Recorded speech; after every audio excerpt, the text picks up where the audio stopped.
Well, welcome everyone to today's episode of TMI Advice You Didn't Want.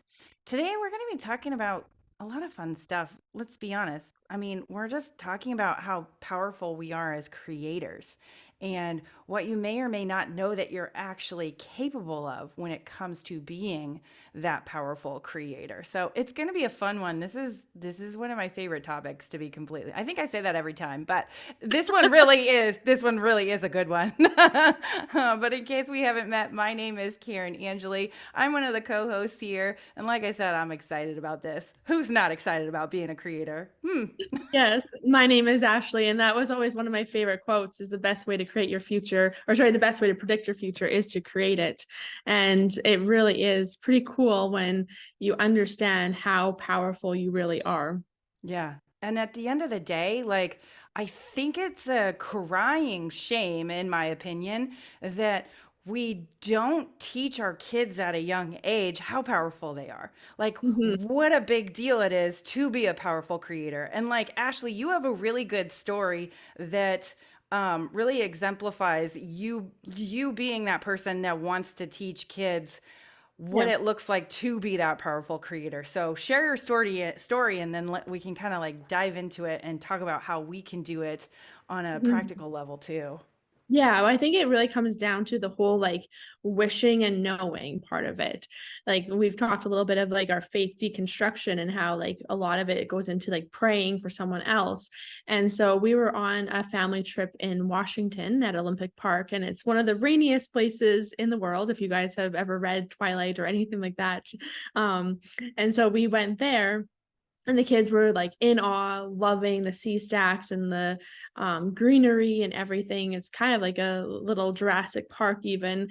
So they really loved it, but it was raining.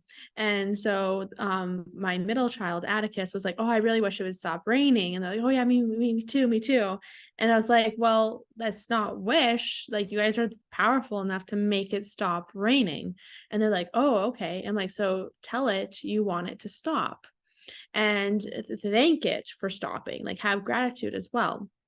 And so they asked it to stop, and we're like, "I'm very grateful that you're not gonna keep raining or you stopped raining." Whatever it was, like all of them did it inaudibly. So I don't know exactly what they did, but I told them to tell it what you want and be grateful.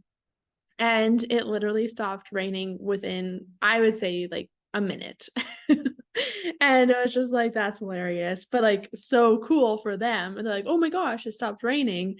And it literally did not rain. It was supposed to rain all day. It did not rain at all for the rest of the day. There was one point right at the end when we were getting ready to pack up. So we packed up like maybe a half hour sooner because it looked like it was going to like pour, and did not rain on us at all the entire time that day. It was sunny and we were at the ocean on the beach and it was beautiful. It was like too warm. We were peeling off layers because we were dressed for rain. So that's one of the things that they like truly believe. And so then fast forward probably like 5 months, maybe a little less, we were at Gabriella Island, or no, we were on Nanaimo at that time. So we were on Vancouver Island, and we were trying to think of things to do in Nanaimo, but it was limited because of the time of the week. There wasn't a lot of things open to do indoors, and then it was raining outdoors. And so this is when we had all of the fires in like Kelowna, BC area. And so Atticus was like, "Well, can we just tell it to not stop raining, like to not rain? And like, why haven't we done this yet? Why are we trying to figure out things that we can do in the rain? Let's just tell it to stop." And I was like, "Well, we also have to take into consideration the highest good of the whole. And right now, our province needs rain. So we're not going to ask it. And if we did, we might not get it because it's not in the highest good of the whole. It has to serve everything." And so that was kind of my answer to him, which he was like, "Okay, that makes sense," and moved on. So yeah, it's pretty awesome just like that they have that complete belief. But I've heard of people like playing games where they'll like play games moving clouds with their minds and things like that. And I don't know much about that, but I know a lot of people talk about how they do that. Or even like Abraham Hicks has talked about how she has asked for rain or asked for sunshine. Our mentor has talked about that, where she has said, okay, enough with this, like it's time for this, and that kind of thing with the weather. So it's something that people kind of allude to, but don't really like talk about. But Mhm. Yeah. And so I want to kind of like demystify this process because I know when I first started hearing this kind of thing, where I'd be like, well, that's a coincidence. Like, it's just a coincidence. And I actually, at this point in my life, I'm like, there is no such thing as a Mhm, coincidence. There is only what you perceive as mhm, that being a coincidence, and that really just isn't even a thing. Like, it's always a manifestation of what we've created. So, but um, like at the end of the day, having having experiences like that can really, mhm, truly help us understand what kind of creators we are at the end of the day. And but the question is, how do we do that? How do mhm. we actually become that kind of creator? And I don't know if you want to kind of start with this, and I can kind of share what I think too, but Yeah, I think it does start with that knowing instead of wishing, is like the fundamental piece. If you're hoping and wishing and wanting, we don't get, because you stay in that hoping and wishing and wanting state. So it's about knowing that it's happening, it is currently here. And then also being present is really important as well. And the gratitude and the feelings, like those are the components. And yeah, so for me, there's a lot of like unknown to it, and like just being okay with that unknown, because we are creators, but at the end of the day there is like the collective whole too. So it sometimes can feel like a coincidence, like, oh, that time it worked and that time it didn't, but it's really about knowing like all the moving pieces as well. yeah, which we can't always completely understand or know. And you said this very well, and I want to kind of like add to it because I feel like this is so incredibly important. A lot of times when people come at manifestation, they come from a frequency of lack or, Yeah. like I said, want. Yeah. And it's like the more that you have that frequency, the more Mhm. you're telling the thing that you want that you actually don't want it, that you want it to actually stay away from you. Because Yeah. it's like there's this hole inside of you, and then the only way to get it to fill is to have that thing. And you don't realize that in order to actually fill that hole, you're the thing that needs to fill that hole at the end of the day. And so It's when, like, sorry. yeah, go ahead. It's like the smallest, littlest shift. Like it's Hmm. like even like believing and knowing. Believing sometimes doesn't even like the word differences of Yeah. naming and labeling them, they're so close. But like, I believe I'm capable of doing this. Well, that still is a wanting, that still is a Yes. lack. And like, I believe I'm going to get this, I believe I'm going to do this, I believe I'm going to achieve this. Well, you're still not knowing it's already there. Right. Exactly. And that's another piece of it too. Like, a lot of times when I see people trying to manifest what they desire, it's almost like they're picking things that they don't already know are possible. Like, Mhm, why do you have to eat the whole elephant? How mhm, come you can't look at it in a state of, okay, I already know that this is possible, and mhm. then seeing it in that framework and then building on that too. So knowing this is possible and then manifesting that. And then next time, what if I stair step and got just a little bit bigger? What if I stretched myself just a little bit more to Yeah. see what I'm capable of? It's like you're building a muscle with your mind, really. You're building that manifestation muscle, and you're Yeah. getting good at knowing what you're capable of. I Mhm. mean, it's just like if you were to go to the gym and you've not been to the gym in 10 years and you're going to be like, oh, yeah, I'm going to bench press 125 pounds and it's going to be no big deal. You're probably going to hurt yourself, right? Same thing with manifestation. It's a muscle. It's Mhm. building up to what you already know you can achieve. And as you build up, your belief, your knowing just continually starts to grow because you're like, man, look at what I've already manifested. Wouldn't it be cool if I created this? So, Yeah. really coming at it from more of a curiosity, too, Mhm. of what is possible in this 3D reality. I know that's how I look at my manifestations now.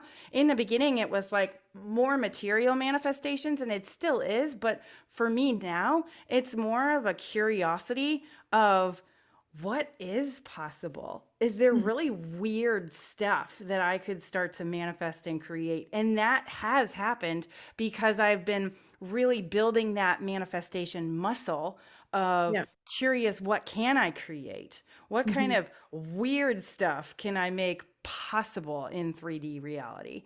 Yeah. And the more that I do that, the more I practice it, the more I go, oh, well, that was weird. I wonder Mm. what if I could do more. Yeah. You just continue to build that muscle. And one thing you said too was being present. That is probably like if I was to say nothing else, I feel like that right there is Mhm. number one key to being actually good at this. Like, Mhm. and here's the sad thing. Statistics and research tells us that about 70% of the time in our lives for each one of us, we're living in a state of survival, Mhm. not creation. And survival means, oh, I got to go do this. Oh, I got to do that. Oh, I got to rush here. I got to rush there. We're Yeah. literally living either future tense or past tense. We're not living in the present. Mhm. And that's 70% of the time, which is really sad. So, the first thing we have to do if we want to be powerful creators is that we got to get ourselves into the present moment and get Mhm. out of that 70% of the time where we're thinking about the future or the past or all the things that may or may not happen and actually go, but wait a minute, what's actually happening right now? So I know that you have some really good tools. I would love for you to share some tools that you've used to get more into the present moment because I feel like this is a skill set that each one of us are continually getting better at. But Yeah. I know that there's more. Like there's always more at the end of the day because every time I get more present and more present and more present, that's when really weird stuff happens. And I'm like, did is that even a thing? Like, do people do that? But I guess they do because I just did it. But that's so weird. So share some tools that you've used. Well, yeah, I really find that like getting present for me is a lot about like grounding with where I'm at. And so like one easy way is just your body is like having your arms straight, not crossed, having your legs straight and flat footed, and just imagine your feet going into the ground. And I don't know why just feeling grounded makes you so much more present. Another thing is like your breathing technique or like sitting and noticing the things around you and just like being like, okay, like still your brain, what's going on around me right now. And I love the way that two things kind of show this. Like, have you ever seen the movie About Time? No, I have not. Okay, so it's about a guy who can time travel. And so he Mm, can time travel only to events he's been in like the past. He can't move forward in time. He can just go back and he can just go back to his life. And it's something that his dad and his grandfather and everyone in that the male line can do. And so eventually, like after the like fun, the like shiny new toy wore off, he's like, okay, well, how do you use this? Like, what do you do with it now that I've kind of gone and like played around and like realized it's not really a toy kind of thing? And his dad goes to him, well, I really just relive every single day twice. So I go through my day once and it's like the normal day of all the hustle and bustle and the worries and the unknown. And then you go through it again and you're like able to be like present because you don't have all the unknown, like, oh my gosh, like this happened, that's going to happen, all that kind of thing in your head. And you don't have that, like, the worry of it. Like, a lot of our worry comes from, like, oh, what will happen and what could happen. And that. So it all gets still. And so eventually he gets to a place where it's such a habit of going through those days twice, of being present, that he no longer needs to. And he yeah. just he doesn't travel through time anymore Right. because he He doesn't just need lives to. every day. Like when someone spills coffee on him, he laughs about it Yeah. because it's not a big deal. He's been in the situation before where he's like taken off his shirt and put on a new shirt and like nothing, no one died. Like, and it just gives you that more present, playful, happy spirit. And it's our living in the past or present that keeps us from that playful, happy Yes. spirit. Oh my God, I love that so much. It's called About Time. I'm gonna have to watch this. Ha! Yeah, it's with Rachel McAdams. Like it's Okay. a yeah, like she's pretty popular, and so it wasn't in mainstream theaters though. So yeah. Yeah. Okay. Yeah, I'm gonna have to check that out because, like, that's so true. Like, Mhm. you, it's a muscle again. To Yeah. get into the present moment, it's a muscle. You Yeah. start to get to the point where you are like, how do I not be in the present moment? Because you're like, wait, anything not in the present moment feels out of balance. You Hmm. can tell when you're not, because for me, I can tell when I'm not because my heart starts doing weird, funny beats. And I'm like, ooh, I'm not in the present moment right now. What am I doing? So you start to like pick up on things that your body is telling you where it's like, ooh, I'm Hmm. not loving this. And my heart is literally telling me that I'm not loving this. Yeah. So, what can I do to get back into the present moment and actually enjoy what's going on? And Yeah. so, one of my favorite things to do to get back in the present moment, actually, there's a lot of things. I'll just start listing some things. Um, I love just being like, I'm here right now and just tapping myself wherever I am. That's another grounding technique. Hmm. You can tap your thighs. I was taught at one point to tap right below your eyes because that can be really, actually, that is really grounding. I just did it now and I'm like, ooh, it's like my feet started to tingle as I did that. Oh, So, cool. but there's different points on your body that you can tap and it can actually help you to get grounded. And I just remind myself, I'm right here, right now. I say that in my head, right here, right now. That's all that matters, right? Another thing I love to do is just looking at nature and saying some words of thanks, either for nature Hmm. or whatever it is that I have in my life, whether it's my house, my husband, my dogs, like whatever it is. Yeah. Um, and like I said, it can even be about, oh wow, I'm so thankful that that tree is so beautiful, like outside my house. Like I actually have a lake that's right outside my house too, and I can just look at it and be like, wow, I'm so grateful that Yeah. I have this view. That can Mhm. be really, really instrumental in getting me back in the present moment because I'm like, oh yeah, there's something about gratitude.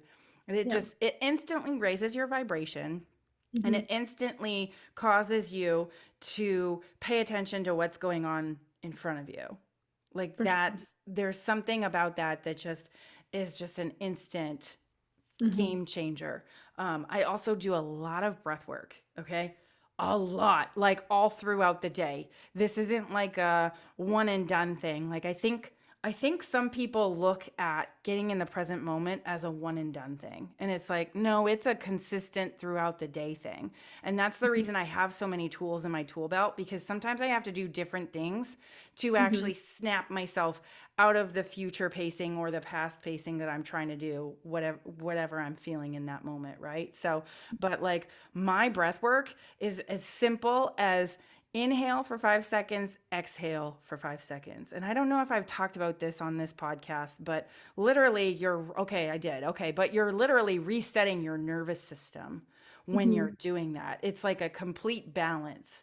So, another thing that I can do if I want to balance my nervous system, I will do 5 in, 5 out.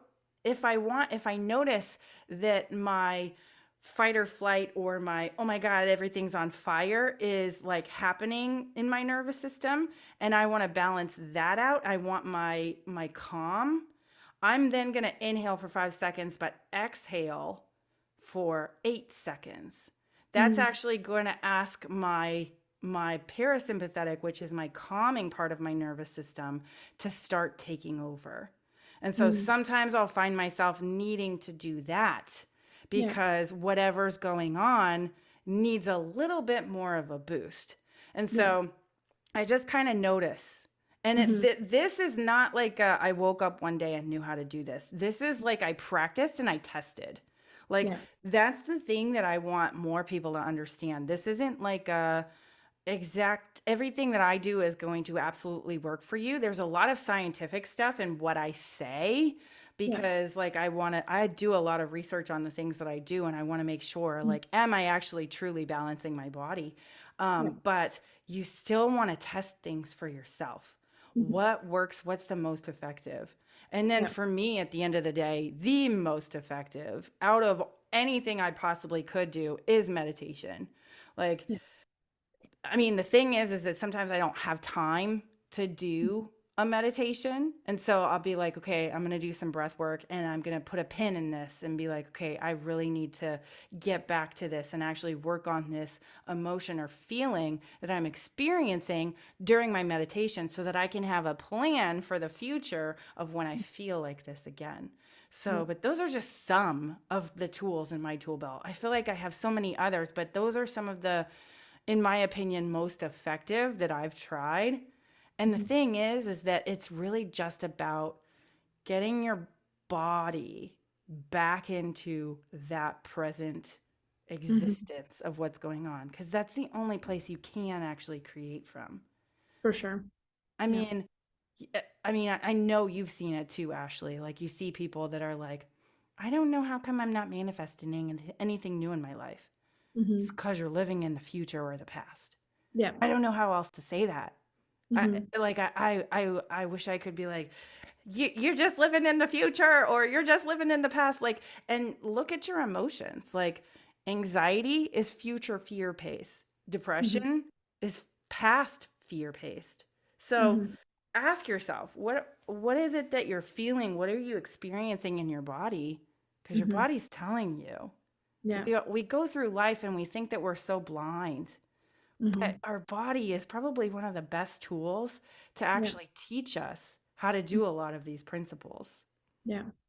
Well, I think it's also letting go of the outcome. Like that's where your Yes. curiosity and knowing that there's more players and there's more things here at play, and also knowing that you may think you feel a certain way, but like be like it's what is the majority of the time, right? So if you're like, oh, I was really good for like that 2 hours this morning, like I was on point and nothing happened.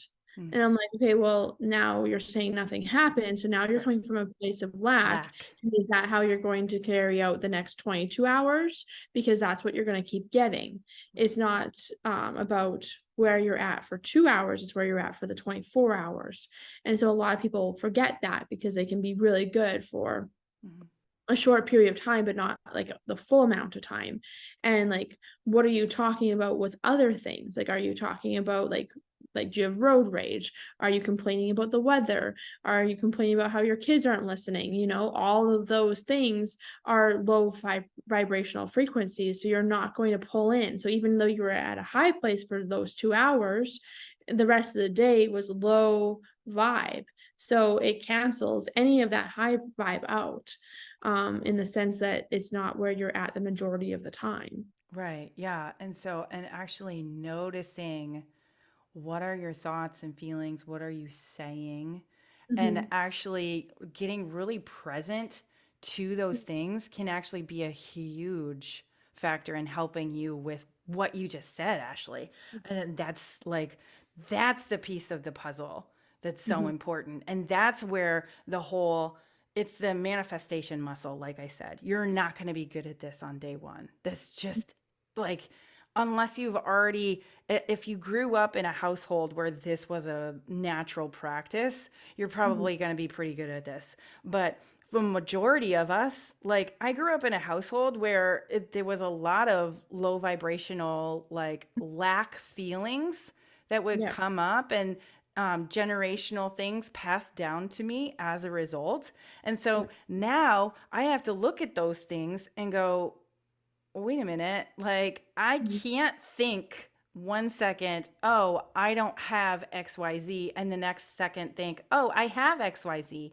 I already Yeah. feel it. Like you have to continually feel it. And the practice of being in that present moment and the practice of feeling it continuously Mhm. That's what makes the difference at the end Yeah. of the day. Yeah. And it does take practice, and it is not something that happens overnight. And that's Yeah. the reason that when you first start to learn about manifestation, I think this is one of the biggest reasons that most people quit, is because after like a month or two, they didn't get what they wanted.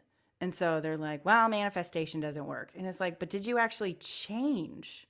Yeah. Did you actually change the vibration in your body? Are you actually focusing on becoming greater than your environment, your body, than time? If you're not focusing on becoming greater than those things, then changing that feeling that you have about those things, you're never going to change Yeah. your outer reality. It's Mhm. going to continue to stay the same. Yeah. And so it's becoming greater than that and realizing, wait, I am that powerful creator. I can change the weather. Mhm. I can tune into the frequency of a 5-year-old that changed the weather and go, "Oh, wait a minute. If they did it, I can do it too." And there's Exactly. just a totally new way that you can experience your life when you Mhm. start to play with it from that kind of curiosity too.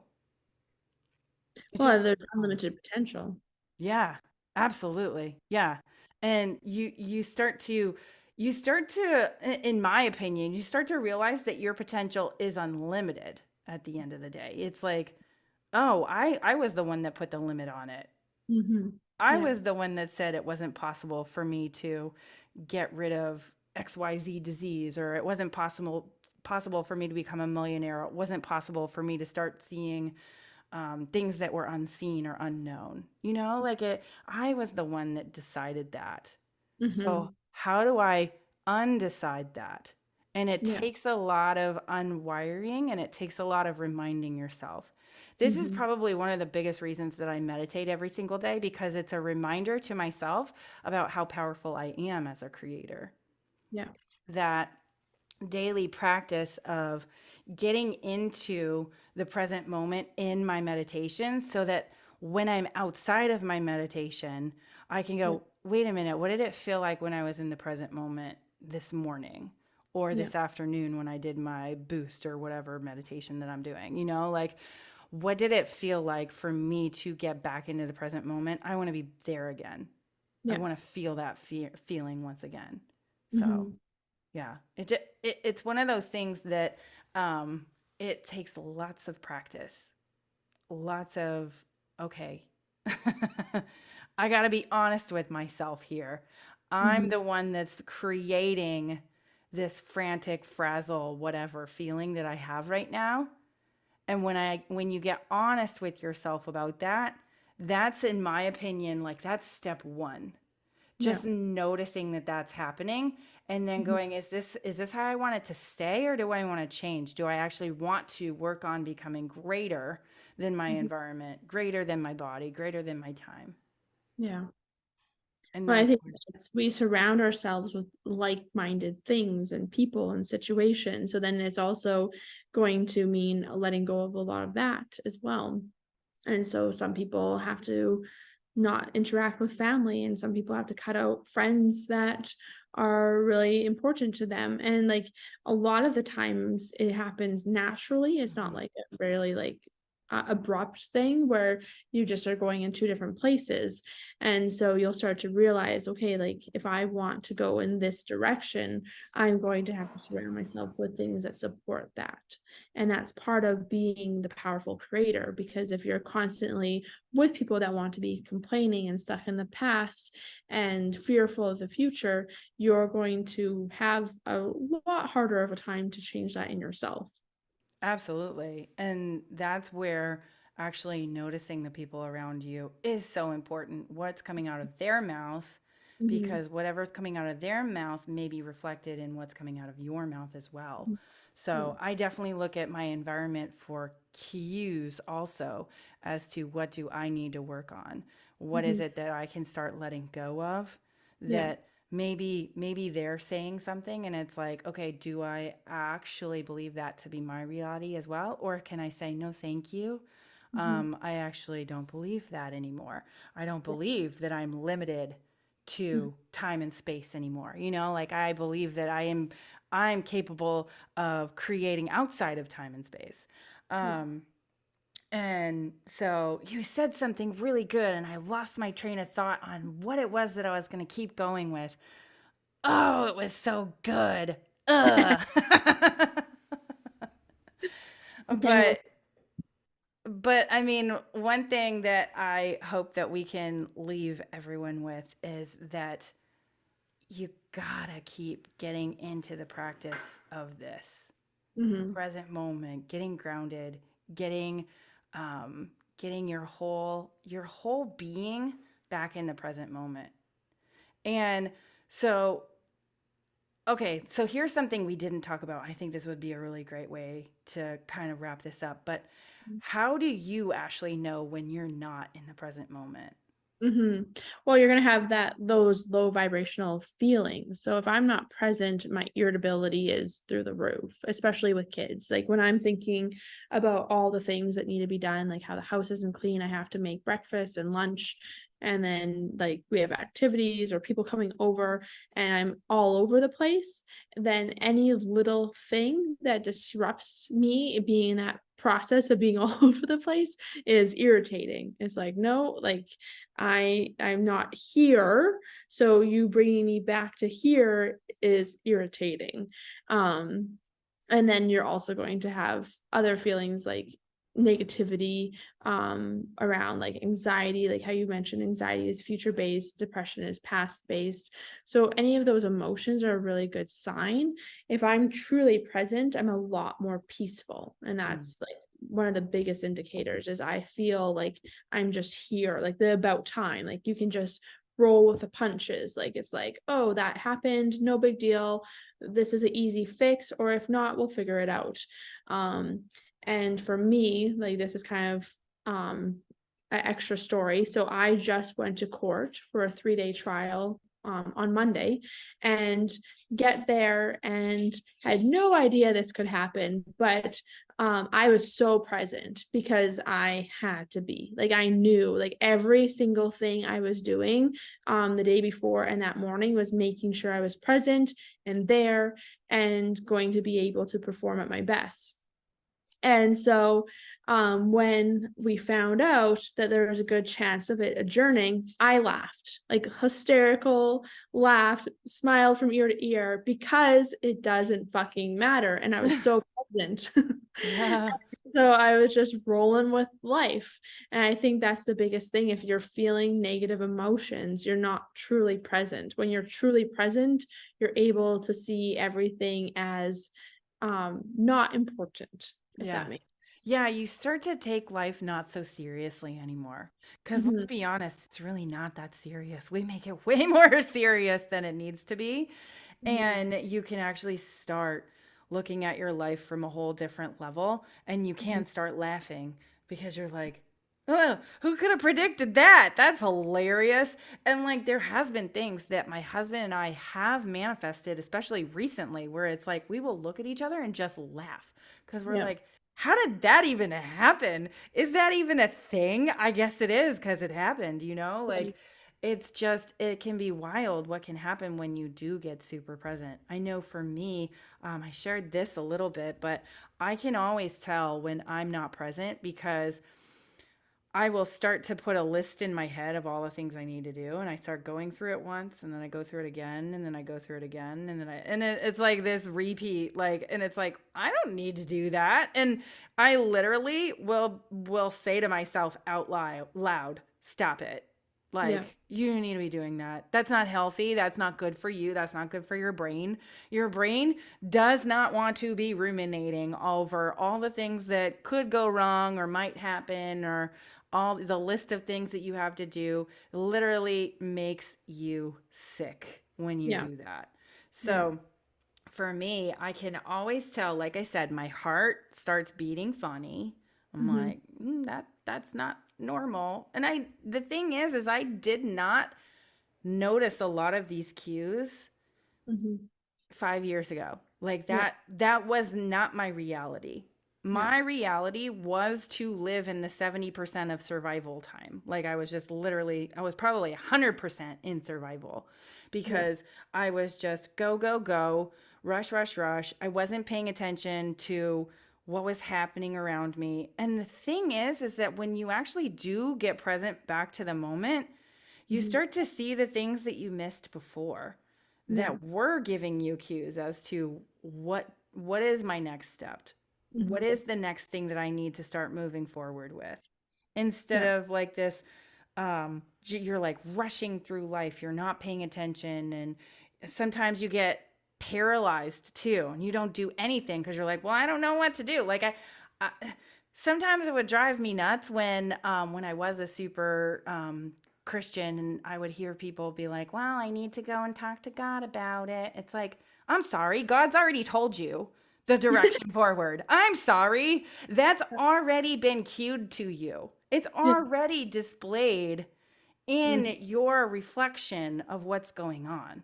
Yeah. But it's like, oh no, I have to go and I have to ask God. And it's like, okay, that's great if you mean getting present back to the moment. Yeah.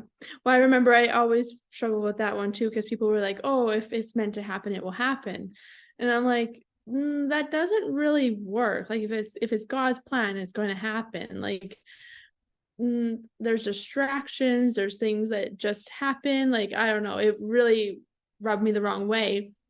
And then my one friend, who is a 98 average student in school, applied to a university that is like really easy to accept people.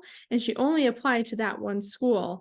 And she was like, oh, if it's meant to happen, it will happen. And I'm like, there's no way it's not going to happen. Like, Right. Yeah. people with 60 averages are getting into that school, and you have a Yeah. 90 average. Like, you're not really even giving like options. Like, Right. I don't know, things like that. Like, it just, yeah, I'm like, you're not creating your life, you're just Yeah. going with emotions. Yeah. Yeah. And here's the thing, if you're living in survival, you are not creating your Mm-mm. life. Yeah. You can't, Yeah. because you're literally either living in the past or the future. The only place to create is right now. Yeah. And if you're sitting there and you're ruminating over what what your husband said to you, or what your kids did to you, or what your best friend is gossiping about you, or whatever, you're not living in the present moment. Yeah, for And sure. like for me, when I notice that I am like going over things again and again, I literally will say out loud, stop it. Hmm. This isn't helping you. And sometimes that doesn't knock me out of it. Sometimes I'm like, yeah, but I want to keep thinking about it. That's another sign to myself, though, that I'm Hmm. addicted to whatever feeling it is that I'm feeling whenever I'm thinking about that thing. Yeah. So Yeah. if I'm sitting there and I'm ruminating over this person said this about me, I am literally actually addicted to the feeling of, I can't believe they did that. Yeah. Indignation. We'll call Yeah. it that. I'm addicted to that feeling at that point because I can't stop it. If Yeah. you come up against a feeling, and while you're having the feeling, if you can go, wait a minute, this isn't healthy for me, and you can Hmm. back off, you aren't addicted. But if you can't stop yourself, if you're like, I just have to think about this, I just have to feel this way, you are literally the definition of addicted to that feeling. And Yeah. that's when it's time to go, I need to start noticing this pattern and actually start changing it, because otherwise my life is never going to change and I'm never going to manifest something greater than Yeah. what I am right now. So, Exactly. yeah. So, with that, I think we can call today's episode of TMI Advice You Didn't Want a wrap. And like I said before, you might have heard some advice right now that you're like, either that doesn't make sense, or maybe that doesn't feel right and I didn't really want that advice. But listen, like, maybe this is something that you're like, oh no, this was good stuff. We'd love to hear about that. Okay. Let us know if you're watching on YouTube. Let us know like what your thoughts, your feelings are. We'd love to hear. We'd love to hear more of what you want us to talk about as well. And go ahead and like us. And if you're watching or listening on a podcast, give us a 5-star, because that helps us too. So, with that, I can't wait to talk about more fun stuff like this. So, with that, we're going to call it a wrap.